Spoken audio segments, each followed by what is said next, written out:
Debo decir, hermanos, que personalmente este texto tiene un tono especial para mí, porque este texto revela el corazón del hombre y el corazón de Dios. Y apunta directamente a un aspecto práctico en cuanto a la vida del cristiano. Pero también apunta a algo que siempre va a llamar la atención en cuanto al cristianismo, y es lo perdidos o los ciegos que uno puede estar, aun cuando todo parezca tan claro, ¿no? Déjenme empezar este sermón con una ilustración. Déjeme leerlo. Se dice que un anciano de rostro sereno, pero mirada intensa, se acercó a un joven en medio de una plaza concurrida. Su andar era lento, pero decidido. Se detuvo frente al joven y le dijo con voz firme, pero cargada de dolor: «Estoy buscando a un hombre», le dijo el anciano. El joven lo miró intrigado y le preguntó: «¿Qué tipo de hombre?». «Un hombre que ha tomado terribles decisiones, un hombre que ha violado la ley de Dios, que ha usado su poder para su propio beneficio, un hombre que cree que todo está bien, un hombre que cree que todo lo sabe, cuando en realidad está profundamente perdido. No sabe que lo que ha hecho ha traído dolor y muerte». El joven confundido lo interrumpió y dijo: «¿Y para qué lo busca? ¿Quieres castigarlo? ¿Es acaso usted un juez, un policía, un profeta tal vez?». El anciano bajó la mirada por un momento y dijo con suavidad: «No, yo soy la víctima. Yo soy el afectado por sus acciones, pero no he venido a tomar venganza ni a señalarlo. He venido a buscarlo para ofrecerle perdón, para que se dé cuenta de lo que ha hecho antes de que sea demasiado tarde». El joven frunció el ceño y negó con la cabeza y dijo: «No sabría decirle quién es ese hombre, pero por lo que me describe suena despreciable. Si yo lo conociera, no dudaría en denunciarlo. Tipos como ese hombre no merece compasión, merece la prisión». Hubo un silencio y el anciano lo miró directamente a los ojos y luego, con voz quebrada, casi llorando, dijo: «Ese hombre eres tú». El capítulo 12 de 2 de Samuel empieza con el profeta Natán acercándose al rey David y le cuenta una parábola casi parecida a la que les acabo de contar. Ahora, me imagino que David estaba tan cegado por su propio pecado, tan desconectado de la verdad, que necesitaba ver una situación desde otra perspectiva, como si se tratara de otro hombre, y solo así podría comprender lo perdido que estaba. Parecido a aquellas situaciones en que nosotros nos encontramos de un vecino, un familiar, donde decimos: él está perdido. Y a veces necesitamos una perspectiva distinta, alejada de nosotros mismos, para entender en la situación que estamos. Todos nosotros conocemos bien el estado espiritual de David, y es que en este punto de la historia ya había cometido adulterio, encubierto su pecado y provocado la muerte de un hombre. Sin embargo, lo que me llama poderosamente la atención no solo es su caída, sino la forma tan sabia y cuidadosa que el profeta Natán se acerca a David. En otras circunstancias se acercaría y lo condenaría directamente. Y eso me lleva a reflexionar y a preguntarme, en este trato que tuvo Natán con David, ¿fue la compasión y la sabiduría de Natán o fue la compasión y la sabiduría de Dios? El texto lo dirá muy claro. Fue Dios quien por medio de Natán mostró su gracia y su justicia en medio de este acto tan condenable. ¿Y por qué pasó esto? Porque cuando Dios confronta, no lo hace para destruir, sino para restaurar. No busca aplastar al pecador arrepentido, sino llevarlo de vuelta al camino de la vida. Esto es algo que nosotros debemos entender cuando la palabra de Dios nos confronta. Cuando te confronta, no es para destruirte, sino para restaurarte. Así que quiero ir inmediatamente a los encabezados del sermón. Vamos a empezar hablando sobre la parábola y los cargos contra David. Dice el versículo 26 de 1 Samuel capítulo 11, porque el texto realmente allí empieza. Dice, capítulo 11, versículo 26, al oír la mujer de Urías que su marido Urías había muerto, hizo duelo por su marido. Cuando pasó el luto, David mandó a traerla a su casa y ella fue su mujer y dio a luz un hijo, pero lo que David había hecho fue malo a los ojos de Dios. Siguiente capítulo. Entonces el Señor envió a Natán a David y Natán vino a él y le dijo, había dos hombres en la ciudad, uno rico y otro pobre. El rico tenía muchas ovejas y muchas vacas, pero el pobre no tenía más que una corderita que él había comprado y criado, la cual había crecido junto a él, y con sus hijos comían de su pan, bebía de su copa y dormía en su seno, y era como una hija para él. Vino un viajero a visitar al hombre rico, y éste no quiso tomar de sus ovejas ni una de las vacas para preparar comida para que el caminante que había venido a él pudiera comer, sino que tomó la corderita de aquel hombre pobre y la preparó para el hombre que había venido a visitarlo. Y se encendió la ira de David en gran manera contra aquel hombre, y dijo a Natán, vive el Señor, que ciertamente el hombre que hizo esto merece morir, y debe pagar 4 veces por la cordera, porque hizo esto y no tuvo compasión.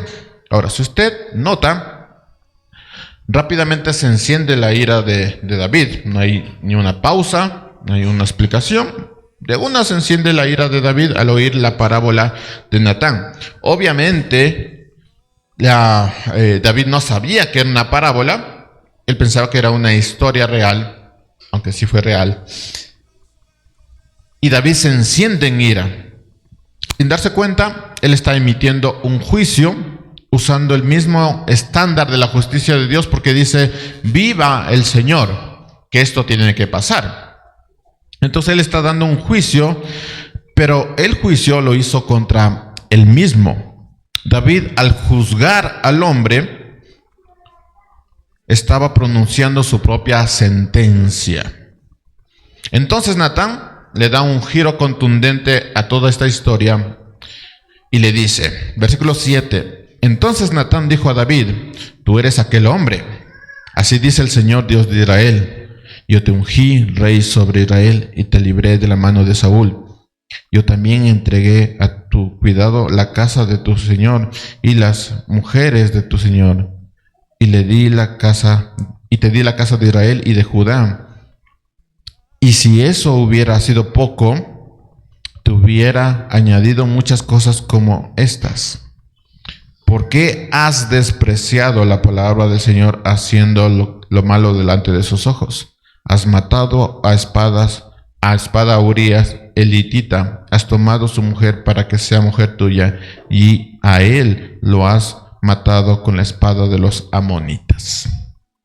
Entonces, a partir de aquí, Natán revela no solo la falta de David, sino también la gravedad de la ingratitud y el desprecio hacia la gracia divina. Le recuerda que todo lo que David tenía, toda la posición que él tenía, todas las cosas que él tenía, lo había dado Dios. Todo lo que David tenía había sido provisto por Dios. Todo lo que una persona tiene es provisto por Dios. Y Natán le recuerda eso a David. Nada de lo que tú tienes, nada de lo que tú has hecho ha provisto lo que tú tienes o lo que tú eres. Todo lo que tú eres, tu nombre, tu casa, tus hijos, todo es de Dios. Todo lo ha provisto por Dios. Lo había ungido como rey, lo libró de la mano de Saúl, le entregó su casa, su reino, y eso no era poco, porque Dios está diciendo que estaba dispuesto a entregarle aún más.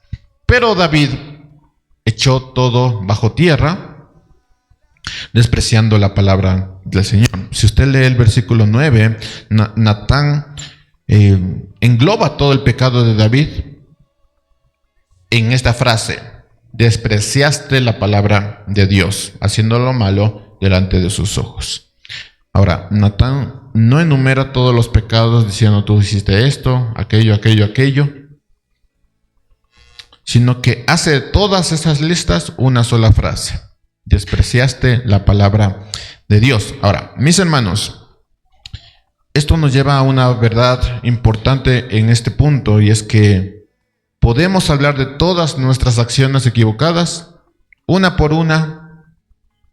Podemos señalar el engaño, podemos señalar el orgullo, la lujuria, la mentira, la ira, la indiferencia, pero al final todo eso se engloba en una frase: hemos despreciado la palabra de Dios, hemos hecho las cosas malas delante de sus ojos.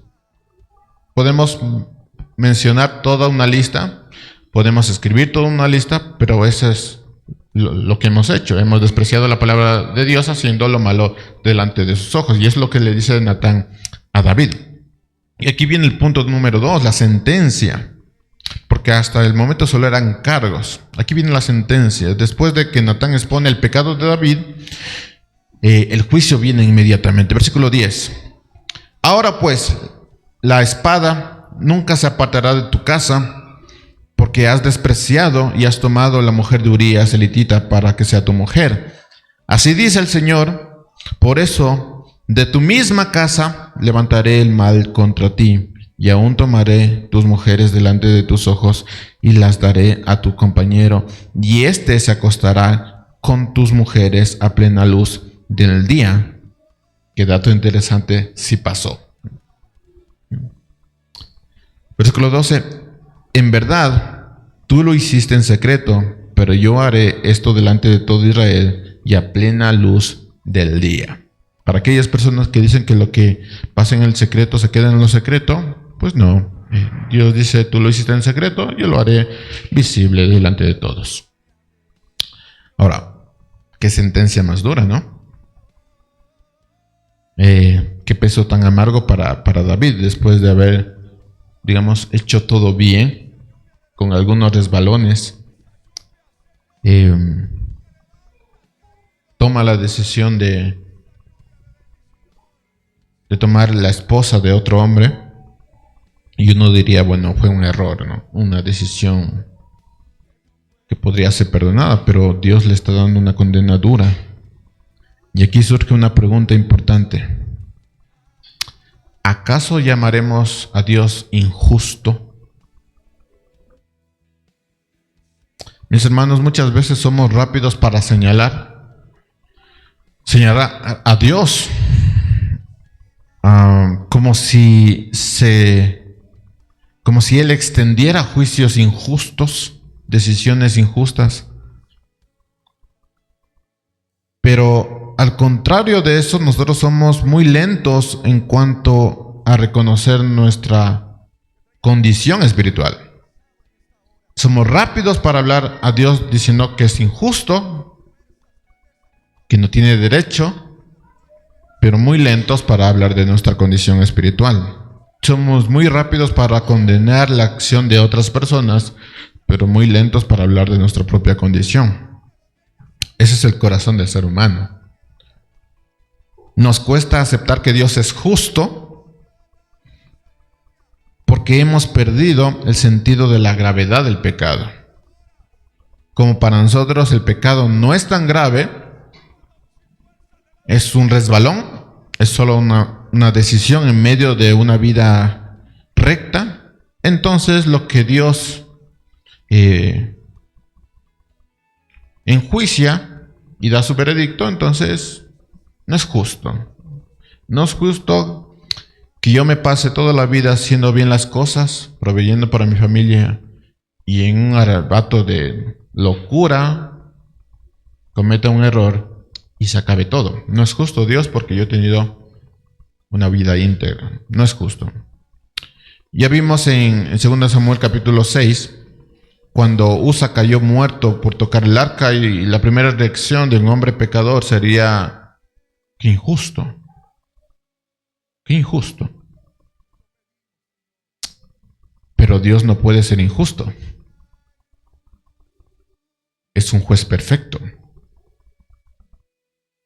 Que nosotros lo rebajemos a nuestra altura de injusticia no quiere decir que Dios va a ser injusto. Es un Dios justo. Muy rápidos somos para hablar del accionar de Dios llamándole injusto, muy lentos para hablar de nuestra propia condición de pecado. Si su sentencia parece severa, hermanos, es porque nosotros no entendemos cuán severo es el pecado. Entonces, cuando nosotros entendemos cuán severo es el pecado, entenderemos que la sentencia es justa. Entonces, déjame hacerte esta pregunta directa. ¿Qué condena te mereces tú?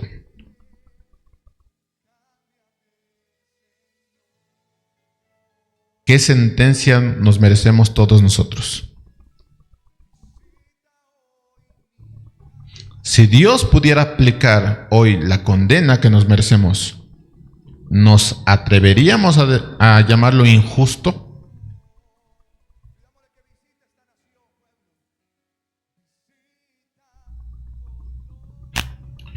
La naturaleza de la sentencia, hermanos, al observar los detalles del juicio contra David, notamos dos aspectos importantes. Parte de la naturaleza de la sentencia es que hay una violencia que no se apartará de la casa de David. Y es que el peligro ya no estaba afuera de la casa de David, sino que Dios dice: te voy a poner el peligro dentro de tu propia casa. El núcleo familiar de David se va a convertir en el escenario de conflicto. El dolor y la división va a aparecer. Vemos esto cumplirse trágicamente en capítulos siguientes, cuando hay la violación de Tamar, el asesinato de Amón, la rebelión de su hijo Absalón, todo dentro de su propia casa. Y uno diría: pues maldición del Señor, ¿no? Debe ser por maldición del Señor. Y no, lo que el Señor le estaba diciendo es lo que iba a pasar por las mismas decisiones de David. La segunda naturaleza en cuanto a la sentencia es que va a haber una vergüenza pública. Lo que David hizo en secreto, Dios lo va a exponer públicamente. Y si nosotros entendiéramos todos estos aspectos en cuanto a las decisiones de David y la gravedad del pecado, creo que pensaríamos dos veces al tomar decisiones equivocadas. En 2 Samuel capítulo 16, versículo 22, se cumple esta palabra literalmente cuando Absalón toma una de las concubinas de David, es decir, esposa de David, y tiene relaciones en presencia de Israel. David había acumulado esposas, había acumulado concubinas, no por amor, sino como símbolo de poder, como trofeo de su éxito. Pero ahora, lo que tanto exhibía como poder, iba a ser su propia condena y humillación. La idea que un hombre tome a una esposa sin entender lo que significa el tema del matrimonio, terminará siendo humillación para ese hombre. Pero la historia no termina ahí. Y gracias a Dios por eso, porque llega el perdón, versículo 13.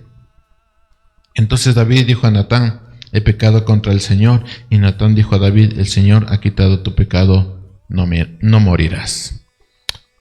Perdón y justicia, hermanos, son dos términos que van a caminar juntas Nos encanta hablar mucho de perdón, de justicia no tanto, pero perdón y justicia son dos términos que van de la mano. No se pueden separar, aunque son dos términos distintos. Aunque David fue sentenciado con consecuencias duras e inevitables, Dios también lo perdonó. El profeta Natán lo declara con palabras llenas de esperanzas. El Señor también te perdonó, ha quitado tu pecado, no morirás. Y este momento, hermanos, es muy clave dentro de todo el capítulo y dentro de la historia de David. Porque la gracia de Dios interrumpe. Es como si David estuviera en un juicio. Natán es el juez enviado por Dios. Le da todos los cargos y le da toda la sentencia. Y antes de cerrar todo el juicio, Dios es el que entra y dice: no te condeno, te perdono, no vas a morir. Sin embargo, hermanos, aunque esto es la parte hermosa del cristianismo, el perdón divino no significa que las consecuencias y de los actos van a desaparecer. Las consecuencias del pecado no desaparecen. Dios perdona, pero no siempre elimina las consecuencias. ¿Por qué? Porque el perdón no anula la justicia. Perdón y justicia van de la mano. Cuando Dios perdona, no invalida la justicia. Por ende, todas las consecuencias en cuanto al pecado van a seguir estando ahí. Pero Dios ha perdonado. El perdón restaura la relación rota con Dios, limpia la culpa, nos reconcilia con Dios, pero la justicia sigue estando en curso. No como castigo vengativo, sino como corrección que forma y disciplina. Perdón y justicia van siempre de la mano. Esto implica, hermanos, que aunque nosotros le pidamos perdón al Señor y el Señor nos perdone, las consecuencias siguen estando ahí. Si no hubiera consecuencias, hermanos, ahí sí tendríamos un Dios injusto. Nuestros pecados no fueron simplemente borrados, hermanos, de un registro, como que alguien eliminara una carpeta en su computadora diciendo: pues esto ya no me sirve, lo elimino. No funciona así el tema de los pecados. Cristo cargó cada uno de nuestros pecados, la lista de nuestras transgresiones fue clavada en la cruz. No fuimos declarados justos porque Dios se olvidó de nuestros pecados, sino fuimos declarados justos porque alguien cargó nuestros pecados en la cruz. Así que los pecados están ahí. El tema es que nosotros no cargamos con la muerte. El perdón de los pecados no invalida la justicia de Dios. El perdón no significa ausencia de consecuencias terrenales. Todas las decisiones que nosotros tomamos tienen consecuencias, y eso se verán aquí en la tierra. De hecho, si el perdón si el perdón eliminara todas las consecuencias de manera automática, entonces estaríamos hablando de injusticia. Pongámoslo de esta manera: alguien fuera de usted comete un acto delictivo contra usted. Se van a juicio y el juez, que no es usted, le dice: ¿sabes qué? Te perdono. Nosotros llamaríamos a ese juez injusto. Desearíamos que se haga justicia. Por ende, hermanos, cuando alguien va a un juicio, aunque el juez te perdone, tiene que haber justicia. Así que el perdón y la justicia van de la mano. Por eso, aunque David fue perdonado, y estamos convencidos de eso, la espada no se apartó de su casa. Dios siguió siendo fiel en su carácter, misericordioso sí, pero también justo. Ahora, ¿cómo funciona esta verdad en nuestra vida? ¿Cómo lo ponemos en práctica? ¿Lidiaremos todos con las consecuencias de nuestro pecado? Respuesta: no lo sé. Yo no sé cómo funciona el misterio de la misericordia de Dios y la gracia de Dios. No lo sé. De hecho, nadie lo sabe. cómo funciona esto. Nadie comprende cómo funciona el corazón de Dios ni la mente de Dios. Lo que sí sabemos es que el Señor perdona, pero también está su justicia. Así que podemos decir que alguien pidiéndole perdón le quitará todas las consecuencias de su pecado. No lo sé. Y nadie lo sabe. Lo único que sé, lo único que sabemos es que Dios es justo y misericordioso. Es lo que sabemos. Si Dios quitara las consecuencias de nuestro pecado sería injusto.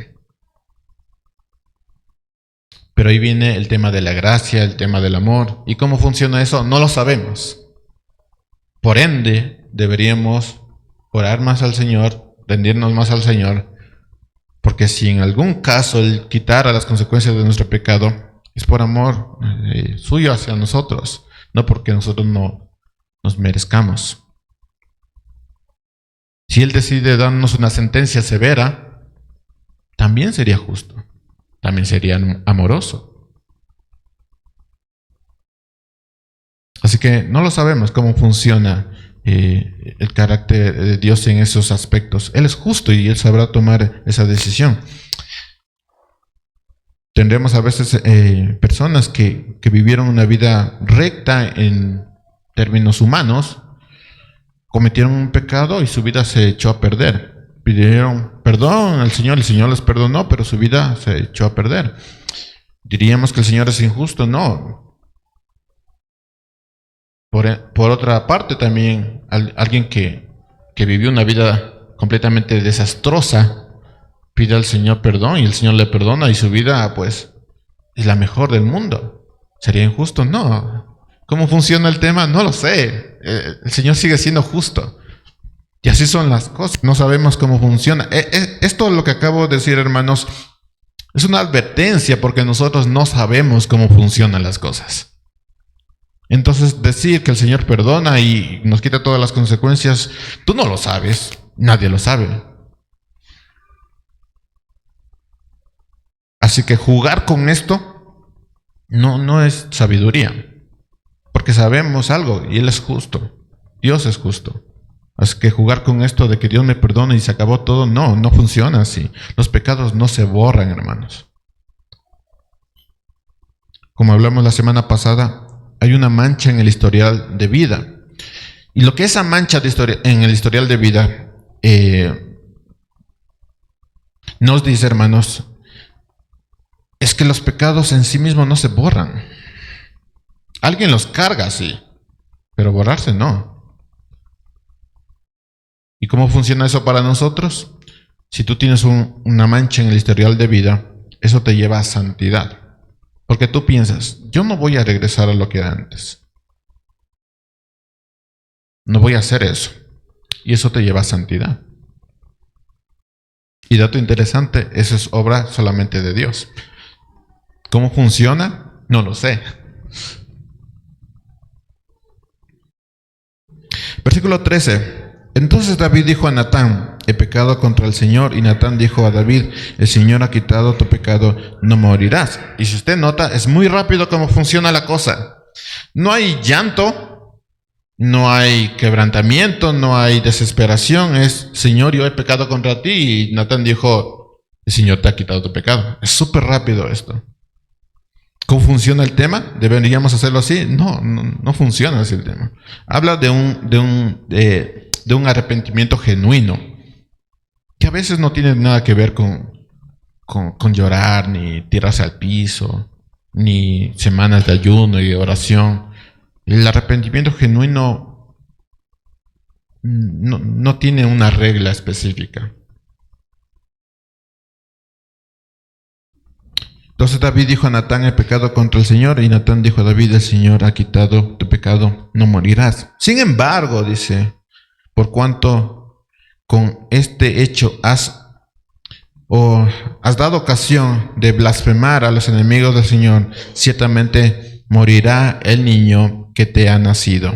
Y Natán regresó a la casa. Ahora, noten algo, y es que David no expuso ninguna defensa delante de sus cargos, no dijo, es que Señor me equivoqué, me enamoré. Estaba muy bella aquella mujer, Además es culpa de Urías, ¿no? ¿Para qué no está en su casa? Urías tenía que estar en su casa porque esa mujer es bella, y cuando una mujer es bella tiene que estar cuidada con su esposo. Es culpa de Urías, Señor. Y no, David no pone defensa delante de los cargos de Dios. Él dice, yo pequé y punto, se acabó. Algo a notar en cuanto al corazón del ser humano es que tiene bastantes excusas en cuanto a su accionar. Es que fue una época diferente, es que no era cristiano, es que era así, es que mi mujer me hizo ser así, yo era un hombre tranquilo, pero cuando me casé me volví violento, es culpa de ella. Y es el corazón del ser humano que da excusas. Siempre recuerda, hermanos, que cuando nosotros estemos allá en el cielo y estando en aquel juicio en que todos vamos a pasar frente al juez justo, y el juez justo saque la lista de todos los pecados que hemos cometido, ¿quién en su sano juicio va a decir, sabes qué, tengo una excusa sobre esto? Nadie. Ya nadie va a poder justificar su pecado en cuanto a sus padres. Es que mis padres no me trataron bien, no me enseñaron bien la Biblia. No puedes justificar eso, porque ya no van a estar ahí. No vas a justificar tu pecado por parte de tu esposa o de tu esposo. No. Ahí va a estar directamente con el Señor. ¿Qué vas a decir? ¿Qué defensa vas a poner? Ninguna. No hay defensa. David admitió su condición de culpable y Dios lo perdonó. Eso es lo que pasó. Así de sencillo, hermanos. No pasó mucho tiempo, no pasó una semana ahí pidiendo perdón al Señor. David admitió su condición, el Señor lo perdonó. Sencillo. Con la vida de David, hermanos, yo decía, yo no quiero ser como David. Y de hecho, si usted lee en general la vida de David con tantas cosas, creo que nadie quiere tener la vida de David. Pero al mismo tiempo, hermanos, yo sí quiero ser como David. Yo no quiero justificarme más. Solamente quiero tener el corazón de aceptar mi condición como lo hizo David. O sea, por una parte, yo no quiero ser como David, pero por otra parte, yo sí quiero ser como David. Versículo 3, entonces David dijo a Natán, he pecado contra el Señor. Y ojalá respondiéramos todos nosotros así, de esa manera, sin excusas, sin nada. Y Natán le dijo a David, el Señor ha quitado tu pecado, no morirás. Sencillo, bastante sencillo. Pero como el perdón no invalida la justicia, hermanos, viene la parte que a nadie le gusta escuchar. ¿Qué parte? Dios le dijo a David, no. Versículo 15, y Natán regresó a su casa. Entonces el Señor hirió al niño que la viuda de Urías dio a David y se puso muy enfermo. Y David rogó a Dios por el niño y ayunó. Y fue y pasó la noche acostado en el suelo, lo que cualquier padre haría, ¿no? Los ancianos de su casa se pusieron a su lado para levantarlo del suelo, pero él no quiso y no comió con ellos. Sucedió que al séptimo día el niño murió. Los siervos de David temían informarle que el niño había muerto, pues decían, si cuando el niño todavía estaba vivo, le hablábamos y no nos escuchaba, ¿cómo pues vamos a decirle que el niño ha muerto? Puede hacerse daño. Pero viendo David que sus siervos susurraban entre sí, comprendiendo que el niño había muerto, y dijo a sus siervos, ¿ha muerto el niño? Sí ha muerto, le respondieron ellos.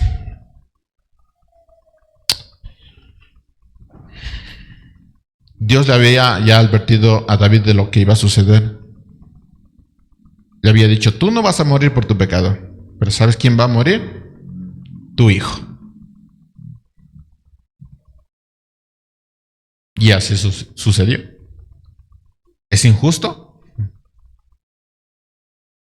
Cualquier padre diría, no, yo quiero recibir ese castigo, no mis hijos.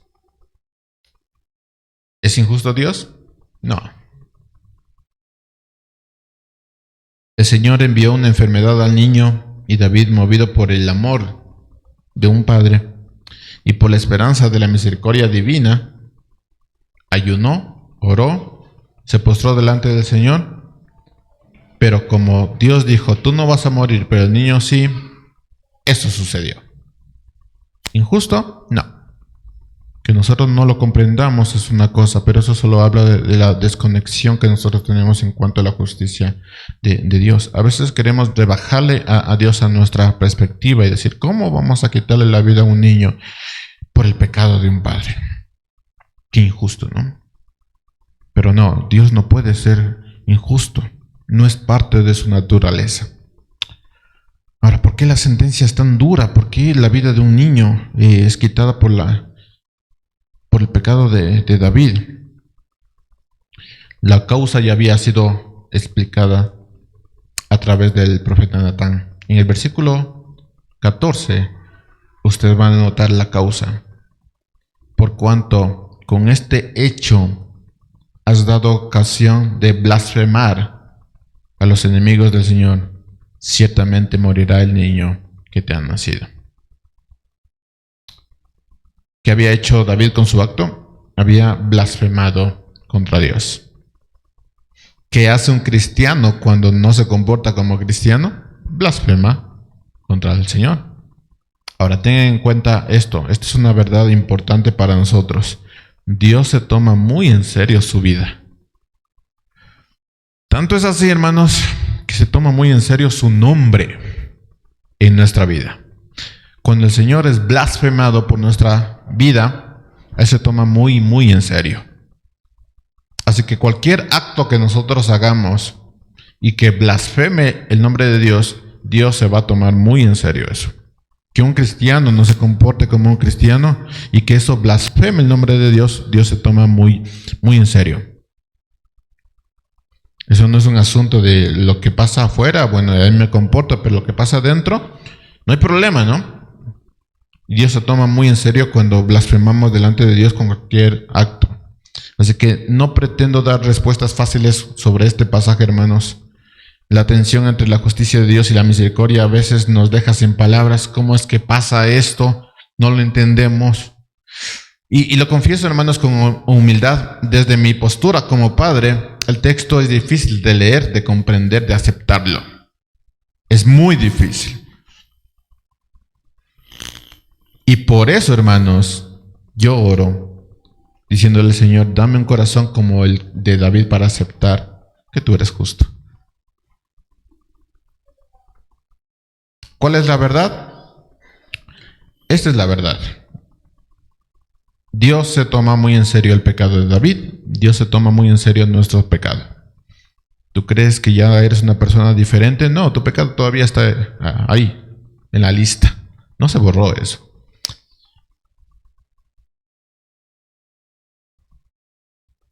Dios se toma muy en serio.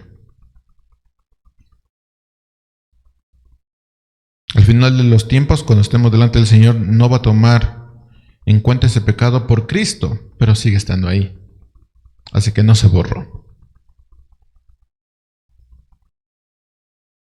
El rey había sido perdonado, pero las consecuencias permanecieron. Aún así, hermanos, esto no significa que deberíamos alejarnos de Dios cuando Él nos disciplina. Al contrario, incluso cuando aceptamos la justicia de Dios, deberíamos seguir buscando su misericordia. Porque entendemos que Dios sigue siendo justo, pero amoroso, misericordioso. Tiene todas estas características. Hay cosas que no vamos a poder entender, pero así sucede. Y Dios en su justicia perfecta sabrá por qué. Nosotros no entenderemos nunca. Aún estando delante del Señor, cuando ya el Señor nos llame, no vamos a entender muchas de las cosas del Señor. Pero así funciona. Dios sigue siendo justo.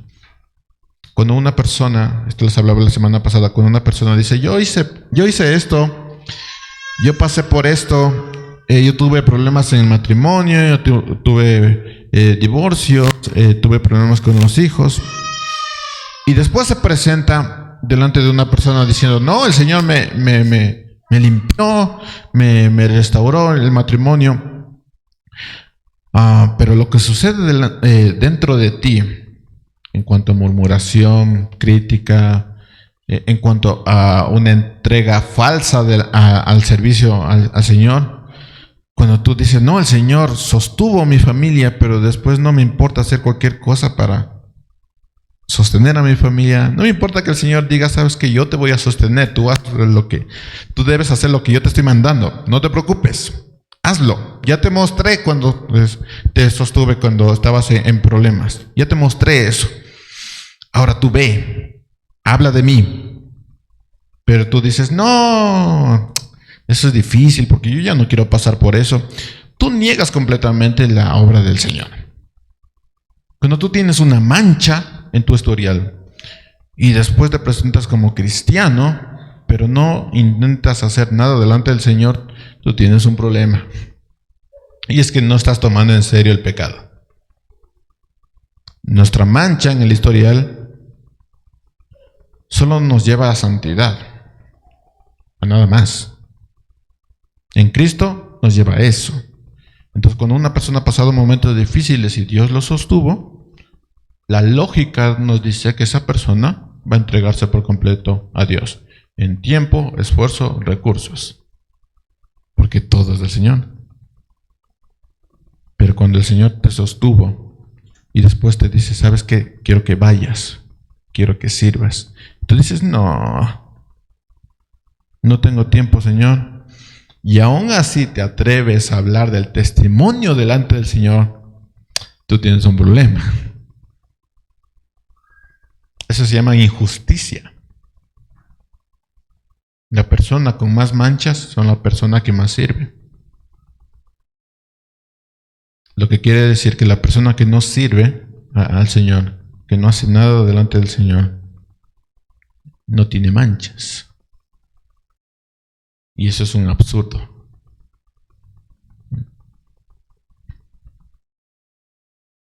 ¿Cuál es la verdad? Dios se toma muy en serio el pecado y se toma muy en serio también lo que va a pasar después del pecado. David lo entendió así, hermanos, en cuanto a esto. Ayunó, oró, intercedió por su hijo, pero él estaba seguro que Dios sigue siendo justo. ¿Pero por qué ayunó entonces? Si estaba seguro que era justo y que iba a pasar. ¿Por qué ayunó? Porque también conocía que era misericordioso. El corazón de David tenía muy claro quién es Dios.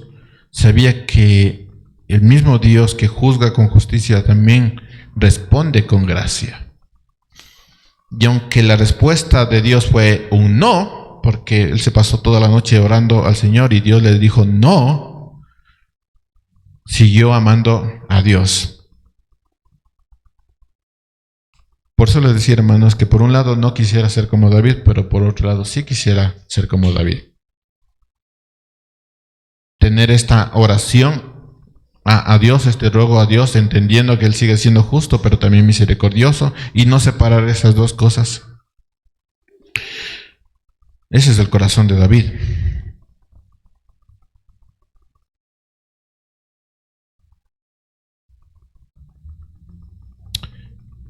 Lo que realmente creemos de Dios es cuando Él nos dice sí, pero también cuando nos dice no. Y cómo reaccionamos a eso demuestra quiénes somos. Versículo 19, pero viendo David que sus siervos susurraban entre sí, comprendiendo que el niño había muerto, dijo a sus siervos, ¿ha muerto el niño? Ha muerto, le respondieron. Entonces David se levantó del suelo, se lavó, se ungió y se cambió de ropa. Entró a la casa del Señor y lo adoró. ¿Se desesperó David? No. ¿Se echó al suelo? No. Es una cosa de un adorador, ¿no? De alguien que entiende a Dios. Murió mi hijo.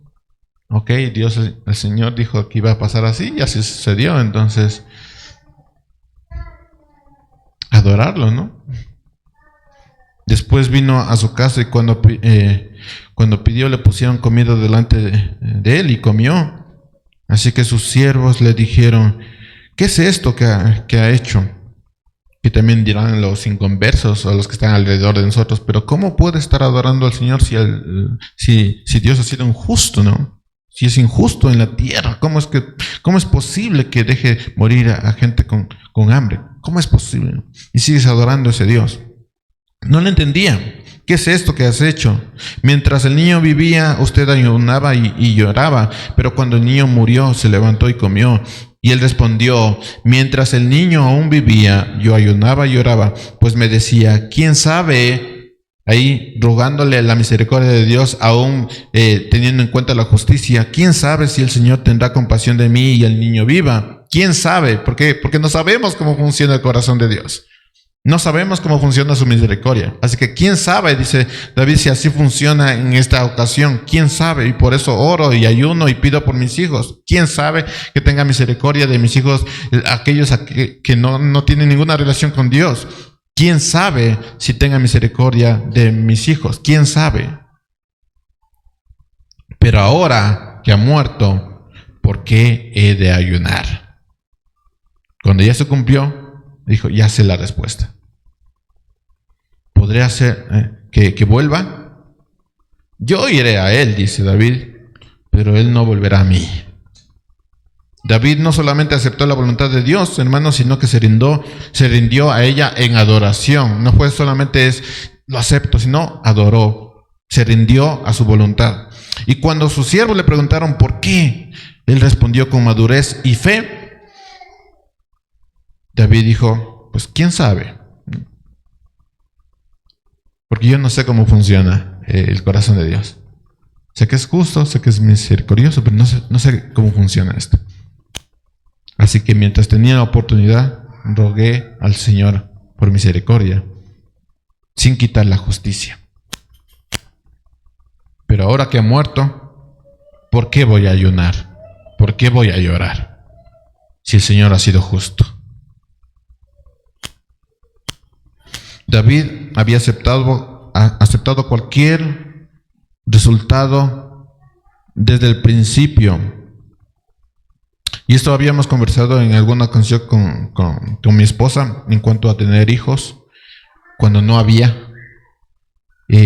Uno decide, ¿no?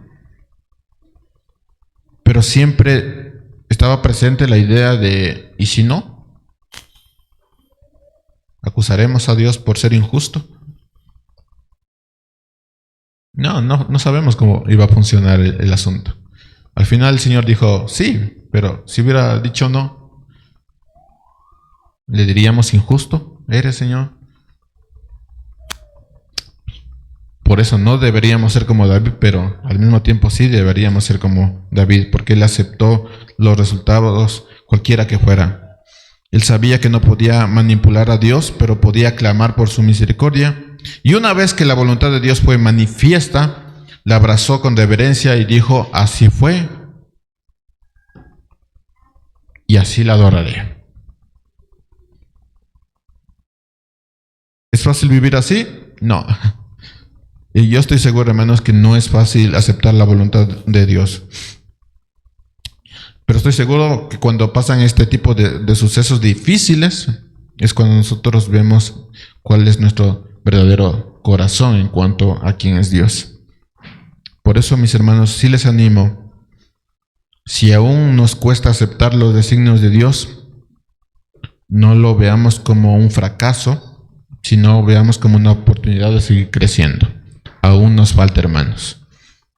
Todavía tenemos algunos años de ir conociéndole al Señor, así que que nuestro anhelo sea el tener un corazón parecido al David en esta parte de aceptar la voluntad de Dios, los designios de Dios, cualquiera que sea. Y sí, es un aspecto fuerte porque toma el tema de la vida de los hijos, y creo que ningún padre quiere que sus hijos perezcan, pero si esa es la voluntad de Dios, ¿quién somos nosotros para decirle al Señor que es injusto? Y mientras vivan, sí, oremos por ellos, pidamos por ellos, pero si en el designio de Dios no es tocar su corazón, sigue siendo justo. Llegar al punto en que los perfectos designios de Dios también sean perfectos para nuestro corazón. Esa es la meta. Cualquiera que sea, esa es la meta. Versículo 24, voy terminando. Entonces David consoló a Betsabé, su mujer, y vino a ella y se acostó con ella, y ella dio a luz un hijo, y él le puso por nombre Salomón, y el Señor lo amó, y envió un mensaje por medio del profeta Natán, y le puso el nombre de Jebedías por causa del Señor. Así que, hermanos, no sabemos cómo funciona el tema de la misericordia de Dios. Sabemos que es así el tema, es justo y misericordioso. Pero en este punto, hermanos, no debemos ver el nacimiento de Salomón como un simple paso para que se cumpla el plan, porque en algún extremo de nuestra mente podríamos decir, no, Dios desechó a este niño para que Salomón apareciera, para que se cumpliera todo el plan, pero no fue así. Lo que está haciendo Dios en cuanto a todo esto, sin dejar a un lado su plan, es consolar a David. Es decir, en medio del cumplimiento de Dios para su plan, Él consuela a David. No dejó a David solo. Es una expresión tangible de la misericordia divina de Dios. Dios no permitió que el niño siguiera vivo, pero le dio otro. Y ese otro también estaba en los planes de Dios. ¿Cómo funciona esto? No lo sabemos. Solo lo sabemos en caso de David, porque conocemos toda la historia, pero en cuanto a nuestra propia historia no sabemos. No sabemos cómo funciona. Esto nos confronta, hermanos, con ciertas preguntas profundas. Por ejemplo, ¿merecía David semejante muestra de gracia con el tema de Salomón, su hijo? No, ninguna muestra de gracia, pero así fue. ¿Cómo funciona? No sabemos. ¿Merecemos nosotros alguna muestra de gracia de Dios? No, ninguna. Merecemos la muerte. ¿Cómo funciona eso? No sabemos. ¿Por qué nosotros somos salvos y otras personas no? No sabemos. ¿Por qué en casa algunos son salvos y otros no? No sabemos. Pero Dios sigue siendo justo.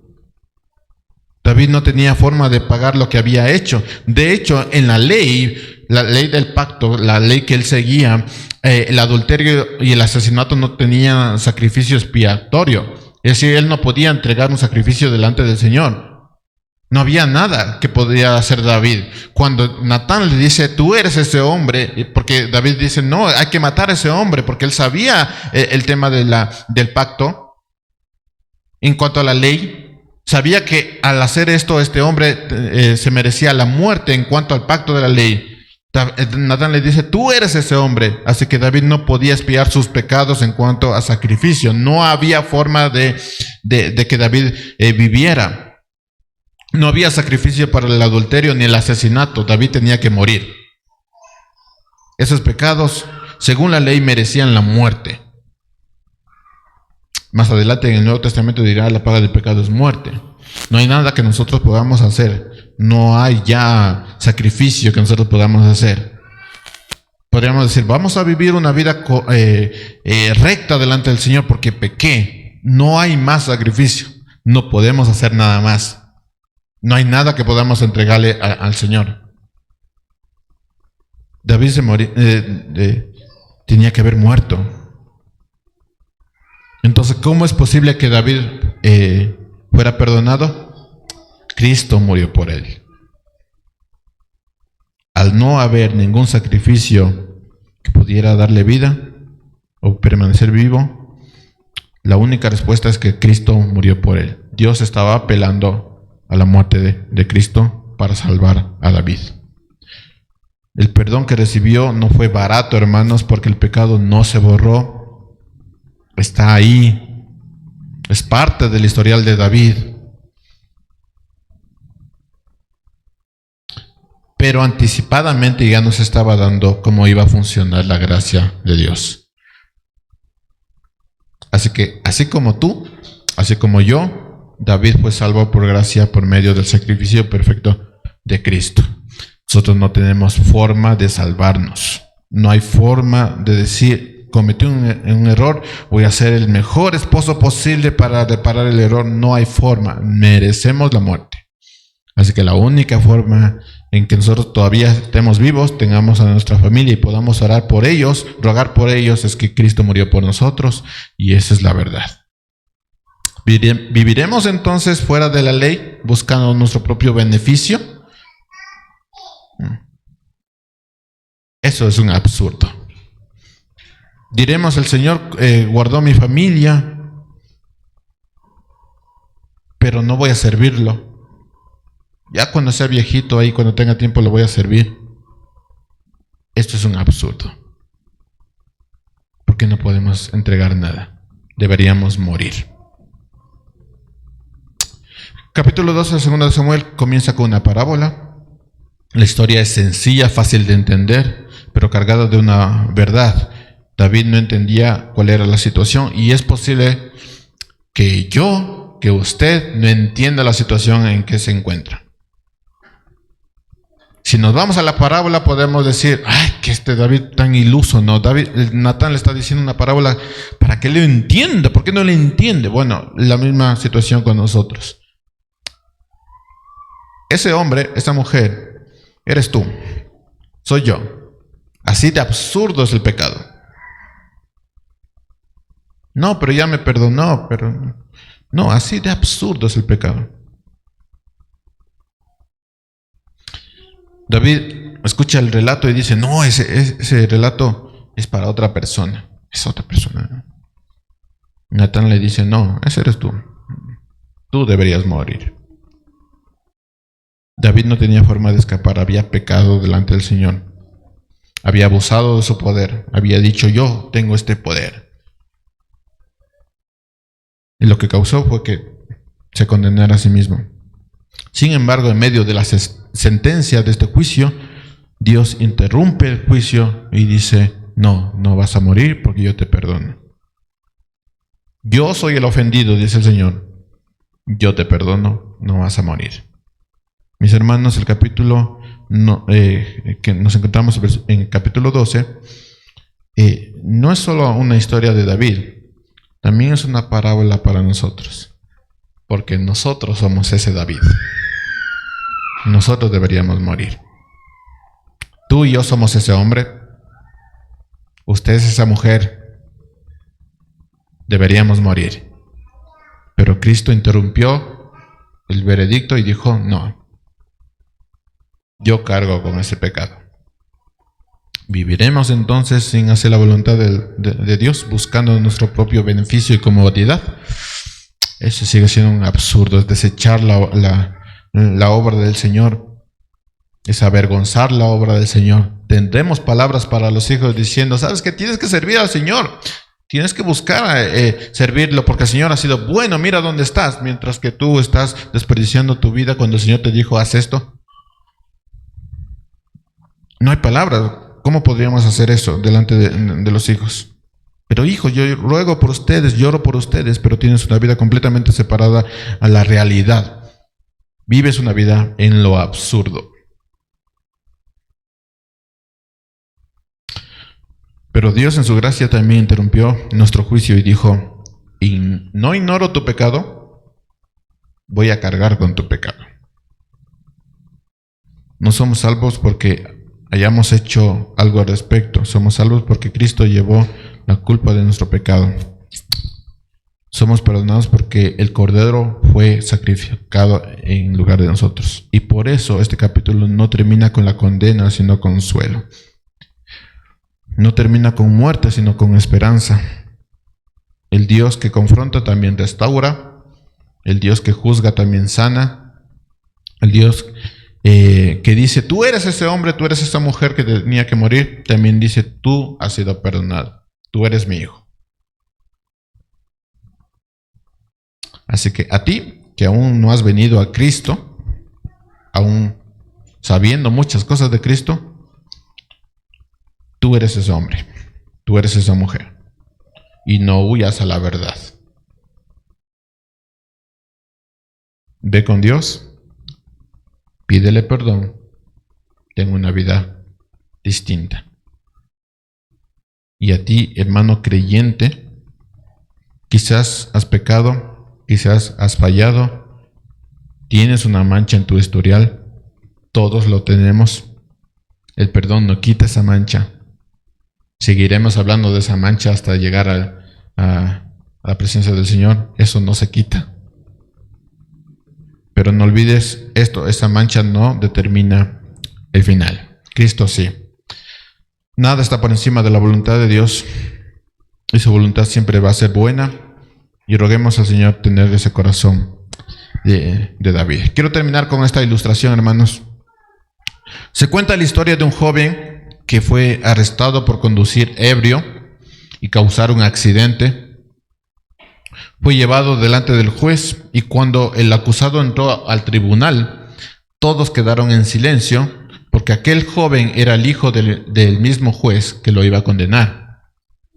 La sala se quedó tensa. Muchos pensaban, capaz el juez va a ser indulgente, es su hijo. Otros pensaban que iba a ser justicia ejemplar, porque es un juez severo. El juez escuchó el caso con seriedad, examinó las evidencias y al final dictó sentencia. Culpable, dijo, multa de $1,000 y 6 meses de cárcel. Todos quedaron sorprendidos, pensaban que el juez usaría su autoridad para salvar a su hijo, pero lo que ocurrió después fue algo más impactante.